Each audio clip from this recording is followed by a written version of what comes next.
ఐటీలో ఎంట్రీ కావాలా? Trainee software engineer గా అజా కోడింగ్ ట్యూటర్ లో 2 వీక్స్ ట్రయల్ పీరియడ్ లో వెంటనే చేరండి.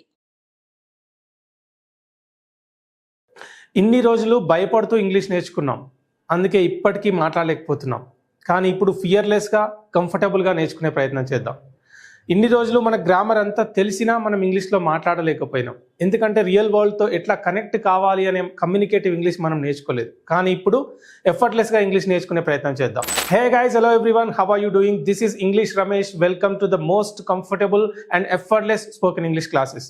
ఈరోజు క్లాస్లో మనం చిన్న చిన్న పదాలతో, మనకి తెలిసిన చిన్న చిన్న పదాలతో, వాటితో మనం కమ్యూనికేటివ్ ఇంగ్లీష్ ఎలా మాట్లాడవచ్చు అండ్ చాలా కంఫర్టబుల్గా సెంటెన్సెస్ ఎట్లా ఫ్రేమ్ చేయొచ్చు అనేది తెలుసుకునే ప్రయత్నం చేద్దాం.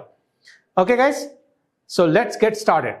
వెల్, ఇక్కడ నేను బోర్డు పైన చూస్తే కొన్ని వర్బ్ ఫార్మ్స్ రాసిన. నేను వర్బ్ అంటే నథింగ్ బట్ పని చేయడం. అది ఏదైనా కావచ్చు, మాట్లాడడం, చెప్పడం, ఇవ్వడం, తీసుకోవడం, ఏదైనా కావచ్చు. నేను ఇవన్నీ మనకు తెలుసు. ఓకే, ఇక్కడ మీనింగ్స్ చెప్తున్నా చూడండి. టెల్ అంటే చెప్పడం, యాస్క్ అంటే అడగడం, గివ్ ఇవ్వడం, హెల్ప్ సాయం చేయడం, టాక్ టు మాట్లాడడం, బ్రింగ్ తీసుకురావడం, కాల్ అంటే పిలవడం లేదా కాల్ చేయడం, సెండ్ పంపించడం. ఇవన్నీ మనకు తెలుసు. వీటితోనే మనం సెంటెన్సెస్ ఎట్లా చేయొచ్చు అనేది నేను ఇప్పుడు చూపించే ప్రయత్నం చేస్తాను. సింపుల్గా నేను ఏం రాస్తున్నాను అనేది అబ్జర్వ్ చేయండి. ఇక్కడ యా, మీ అనేది ఒక్కటి నేను రాసిన. ఓకే, దాని మీనింగ్ ఏంటి? ఐ అంటే యాక్చువల్లీ నేను, ఇక్కడ మీ అంటే నన్ను లేదా నాకు అనే మీనింగ్లో మనం యూజ్ చేస్తాం. ఓకే, ఇప్పుడు దీనికి ఇవన్నీ కనెక్ట్ చేసే ప్రయత్నం చేద్దాం, ఏమవుతుందో చూద్దాం. ఇక్కడ చూడండి, టెల్ నేను కనెక్ట్ చేస్తున్నా. టెల్ మీ అంటే నాకు చెప్పు, టెల్ మీ అంటే నాకు చెప్పు. ఇక్కడ యాస్క్ మీ అంటే నన్ను అడుగు, గివ్ మీ నాకు ఇవ్వు, హెల్ప్ మీ నాకు హెల్ప్ చేయి, టాక్ టు మీ నాతో మాట్లాడు, బ్రింగ్ మీ నాకు తీసుకురా, కాల్ మీ నాకు కాల్ చేయి, సెండ్ మీ నాకు పంపించు. ఈ విధంగా మనం సెంటెన్సెస్ చెప్తున్నాం. చూడండి, మీ అంటే మీనింగ్ ఏంటి? నన్ను లేదా నాకు అనే మీనింగ్లో మనం యూజ్ చేస్తాం. ఇక్కడ మనకున్న సింపుల్ వర్బ్స్ని నేను ఏం చేసిన అంటే జస్ట్ దానికి కనెక్ట్ చేయడం జరిగింది. అప్పుడు ఏంటి? టెల్ మీ అంటే నాకు చెప్పు, ఓకే, ఆస్క్ మీ నన్ను అడుగు, గివ్ మీ నాకు ఇవ్వు. ఇక్కడ మళ్ళీ మనం ఎక్స్టెండ్ చేయొచ్చు. ఓకే, ఏమని చెప్పొచ్చు అంటే ఆస్క్ మీ ద క్వశ్చన్ అంటే నన్ను క్వశ్చన్ అడుగు, okay, give me some money నాకు కొంచెం మనీ ఇవ్వు. ఈ విధంగా మనం సెంటెన్సెస్ని పెంచుకుంటూ వెళ్ళొచ్చు. అయితే ఇక్కడ ఇప్పుడు ఒక చిన్న చేంజ్ ఏం చేస్తున్నా అంటే me in the place of me నేను ఏం రాస్తున్నా? హర్ని యూజ్ చేస్తున్నా. ఇక్కడ షీ అంటే ఆమె, హర్ అంటే ఆమెకు లేదా ఆమెను అనే అర్థంలో మనం యూజ్ చేస్తాం. ఇప్పుడు ఇవన్నీ కూడా హర్కి కనెక్ట్ చేసే ప్రయత్నం చేద్దాం. టెల్ హర్ అంటే ఆమెకు చెప్పు, టెల్ హర్ ఆమెకు చెప్పు. ఆస్క్ హర్ అంటే ఆమెను అడుగు. ఇక్కడ హెల్ప్ హర్ అంటే ఆమెకి హెల్ప్ చేయి అని ఈ విధంగా సెంటెన్సెస్ అన్నీ కూడా చేంజ్ అవుతున్నాయి. ఓకే, ఒకవేళ ఇక్కడ నేను దెమ్ అని రాసిన అనుకోండి, దెమ్, దే అంటే వాళ్ళు అనే అర్థంలో మనం యూజ్ చేస్తాం. దెమ్ అంటే ఏంటి? వాళ్ళను, వాళ్లకు అనే అర్థంలో మనం చెప్పడం జరుగుతుంది. మళ్ళీ కనెక్ట్ చేయండి. బ్రింగ్ దెమ్ అంటే వాళ్ళకి తీసుకురండి. ఏం తీసుకురావాలి? Bring them a glass of water, bring them a glass of water అంటే వాళ్ళకు ఒక గ్లాస్ ఆఫ్ వాటర్ తీసుకురండి అనే అర్థంలో చెప్తాం. అట్లనే కాల్ దెమ్ అంటే వాళ్ళకి కాల్ చేయండి. ఇక్కడ సెండ్ దెమ్ ఎ మెసేజ్ అంటే వాళ్ళకు ఒక మెసేజ్ పంపించండి. ఈ విధంగా చేంజ్ అవుతున్నాయి. ఇదొకటి ఫైన్. ఇప్పుడు మనం ఏం చేస్తున్నామంటే ఒక చిన్న చేంజ్ చేస్తున్నాం. ఆ చిన్న చేంజ్తో మనం ఒక కమ్యూనికేటివ్ లాంగ్వేజ్ టూ టెన్సెస్లో మనం మాట్లాడచ్చు. ఏ విధంగా అనేది ఒక చిన్న ప్రయత్నం చేద్దాం. ఇక్కడ నేను ఏం చేస్తున్నా అంటే వీటికి ముందు నేను విల్ యూ యాడ్ చేస్తున్నా. ఓకే, విల్ యూ, నేను ఎక్స్ట్రా ఏం తీసుకోవట్లేదు, విల్ యూ యాడ్ చేస్తున్నా. అప్పుడు ఏమవుతుంది? విల్ యూ టెల్ మీ నువ్వు నాకు చెప్తావా, విల్ యూ టెల్ మీ నువ్వు నాకు చెప్తావా, విల్ యూ ఆస్క్ మీ నువ్వు నన్ను అడుగుతావా, అది క్వశ్చన్ అయిపోతుంది, క్వశ్చన్. ఇక్కడ చూడండి, విల్ యూ హెల్ప్ మీ అంటే నాకు సాయం చేస్తావా, ఈ విధంగా చేంజ్ అవుతుంది, రైట్. అదే విధంగా will you talk to me అంటే నువ్వు నాతో మాట్లాడతావా. సో క్వశ్చన్స్ చేస్తున్నాం మనం, రైట్. అయితే ఇక్కడ చూడండి, ఇప్పుడు హర్ తీసుకుందాం. Will you talk to her అంటే నువ్వు ఆమెతో మాట్లాడతావా, విల్ యూ గివ్ హర్ అంటే నువ్వు ఆమెకి ఇస్తావా, విల్ యూ హెల్ప్ హర్ అంటే నువ్వు ఆమెకి సాయం చేస్తావా. ఈ విధంగా చేంజ్ అవుతుంది మీనింగ్ అనేది. నేను ఏం యాడ్ చేసిన? విల్ యూ అంటే నువ్వు లేదా మీరు అనే కాంటెక్స్లో మనం యూజ్ చేస్తాం. ఇది ఒక్కటే నేను యాడ్ చేసిన. ఇప్పుడు ఏం చేద్దామంటే ఇంకొక చిన్న చేంజ్ చేస్తున్నా. ఇప్పుడు ఏం యాడ్ చేస్తున్నా అంటే డిడ్ యూ యాడ్ చేస్తున్నా. వీటి మీనింగ్ ఎట్లా చేంజ్ అవుతుంది అనేది చూద్దాం. డిడ్ యూ, ఇక్కడ ఏమవుతుందంటే డిడ్ యూ టెల్ మీ నువ్వు నాకు చెప్పినవా అనే మీనింగ్ వస్తుంది. అంటే అది question. Okay, did you tell మీ, నువ్వు నాకు చెప్పినవా? డిడ్ యూ కాల్ మీ, నువ్వు నాకు కాల్ చేసినవా? డిడ్ యూ ఆస్క్ మీ, నువ్వు నన్ను అడిగినవా? ఈ విధంగా చేంజ్ అవుతుంది. అయితే ఈ రెండింటిని మనం కంపేర్ చేసే ప్రయత్నం చేద్దాం.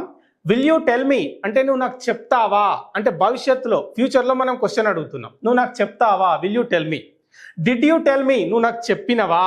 ఈ విధంగా చేంజ్ అవుతుంది. ఓకే, అదేవిధంగా విల్ యూ ఆస్క్ హర్ అంటే నువ్వు ఆమెను అడుగుతావా. డిడ్ యూ ఆస్క్ హర్ అంటే నువ్వు ఆమెను అడిగినవా. ఈ విధంగా మనం చెప్తున్నాం.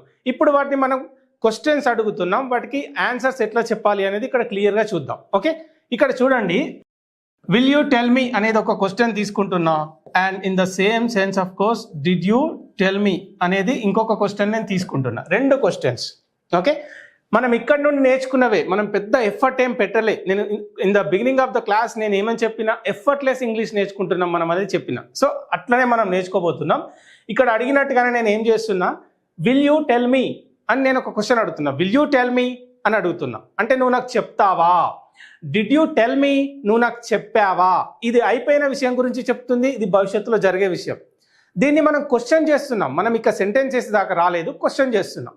సో మరి చూద్దాం, ఇంగ్లీష్ లాంగ్వేజ్లో 80% ఆఫ్ క్వశ్చన్స్కి ఆన్సర్ అనేది ఆ క్వశ్చన్లోనే ఉంటుంది. ఏ విధంగానే చూద్దాం. ఇప్పుడు నేను మిమ్మల్ని అడుగుతున్నా, విల్ యూ టెల్ మీ అంటే నువ్వు నాకు చెప్తావా అని నేను అడిగిన. అప్పుడు దానికి ఆన్సర్ ఏం చెప్తాము అంటే యా ఐ విల్ అని చెప్తాం. Yeah I will. ఇక్కడ క్వశ్చన్ దేంతో స్టార్ట్ అయింది, విల్. ఆన్సర్ ఏమొచ్చింది, will. Okay, in case of ఒకవేళ నెగిటివ్ ఆన్సర్ చెప్పేది ఉంటే నో ఐ వోంట్ అని చెప్తాం. No I won't.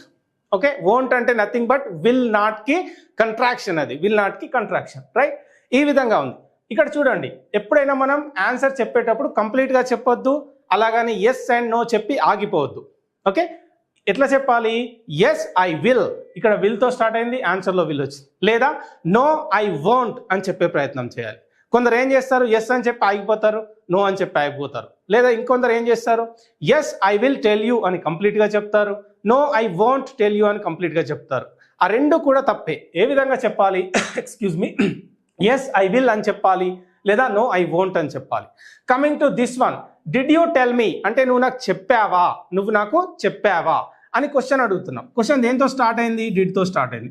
ఆన్సర్ చెప్పేటప్పుడు ఏ విధంగా చెప్తారు అంటే యా ఐ డిడ్ అని చెప్పండి, లేదా నో ఐ డిడ్ నాట్ అని చెప్పే ప్రయత్నం చేయండి. డిడెంట్ అంటే నథింగ్ బట్ డిడ్ నాట్ కి కంట్రాక్షన్ లేదా షార్ట్ ఫామ్ అని చెప్తాం. ఇక్కడ మీనింగ్ ఏంటి అంటే డిడ్ యూ టెల్ మీ, నువ్వు నాకు చెప్పావా అని అడుగుతున్నాం. అప్పుడు ఏం చెప్తున్నారు, యా ఐ డిడ్, అవును నేను చెప్పాను. లేదు అంటే నో ఐ డిడ్ నాట్ అని చెప్పే ప్రయత్నం చేస్తున్నాం. ఇక్కడ కూడా చూడండి, క్వశ్చన్ దేంతో స్టార్ట్ అయిందో ఆన్సర్ అదే వస్తుంది. ఇక్కడ కూడా ఎస్ అండ్ నో చెప్పి ఆగిపోవడం తప్పే, లేదా ఎస్ ఐ టోల్డ్ యూ అని చెప్పి కంప్లీట్గా చెప్పడం కూడా తప్పే. సో ఏం చెప్పాలి, ఎస్ ఐ డిడ్ లేదా నో ఐ డిడ్ నాట్. ఇక్కడ నేను డైరెక్ట్గా క్వశ్చన్స్తో ఎందుకు స్టార్ట్ చేస్తున్నా అంటే ఇంగ్లీష్ లాంగ్వేజ్లో, కమ్యూనికేటివ్ లాంగ్వేజ్లో క్వశ్చన్ మేకింగ్ తెలిస్తేనే మనం రియల్ వరల్డ్తో కనెక్ట్ అవుతాం. ఎవరైనా కొత్త పర్సన్ కనిపించినప్పుడు మన కమ్యూనికేషన్ ఎట్లా స్టార్ట్ అవుతుంది, మీ పేరేంటి, మీ ఊరేంటి, మీ ఫోన్ నెంబర్ ఏంటి, క్వశ్చన్ మేకింగ్తోనే స్టార్ట్ అవుతుంది. సో క్వశ్చన్ మేకింగ్ చేస్తేనే మనం రియల్ వరల్డ్తో కనెక్ట్ అవ్వగలుగుతాం. కాబట్టి ఈ విధంగా ఫస్ట్ నేను ఎక్కడ స్టార్ట్ చేసిన, చిన్న వర్బ్ ఫామ్తో స్టార్ట్ చేసి ఇక్కడ కొన్ని యాడ్ చేసి ఇక్కడ వాటిని క్వశ్చన్స్ తీసుకొచ్చి ఈ విధంగా మనం కమ్యూనికేటివ్ ఇంగ్లీష్ నేర్చుకునే ప్రయత్నం చేస్తున్నాం. సింపుల్గా వీటికి పేర్లు పెట్టాలంటే ఇది ఫ్యూచర్ టెన్స్లో క్వశ్చన్ మేకింగ్, ఇది పాస్ట్ టెన్స్లో క్వశ్చన్ మేకింగ్, రైట్? ఇంతే సింపుల్గా మనం నేర్చుకునే ప్రయత్నం చేయాలి.